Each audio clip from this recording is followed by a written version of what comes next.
Presenter Rian Ibram mengungkap tabiat asli pedangdut Dewi Persik yang membuatnya tergila-gila.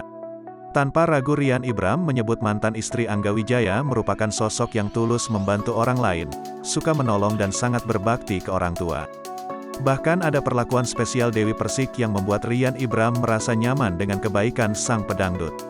Akhirnya Rian Ibram membongkar hubungan dekatnya dengan Dewi Persik bahkan mengaku telah mendapat perlakuan spesial. Dalam kesempatan itu Rian Ibram akhirnya menguak status hubungannya dengan Dewi Persik. Pasalnya selama ini banyak yang merasa bingung dengan perlakuan antara Rian Ibram dan Dewi Persik yang kerap tampil mesra. Selain itu Rian Ibram mengaku memiliki rasa kagum dengan Dewi Persik. Ia menuturkan jika pedangdut tersebut memiliki sikap yang kerap berbagi ke banyak orang. Tak hanya itu saja, Rian Ibram juga mengaku bahwa dirinya mendapat perlakuan spesial dari Dewi Persik. Sebab selama 2 tahun terakhir ini dirinya selalu dibawakan bekal makanan dari Dewi Persik yang tahu jika Rian Ibram tinggal sendiri. Perlakuan spesial Dewi Persik padanya pun membuat Rian Ibram merasa nyaman dengan kebaikan sang pedangdut.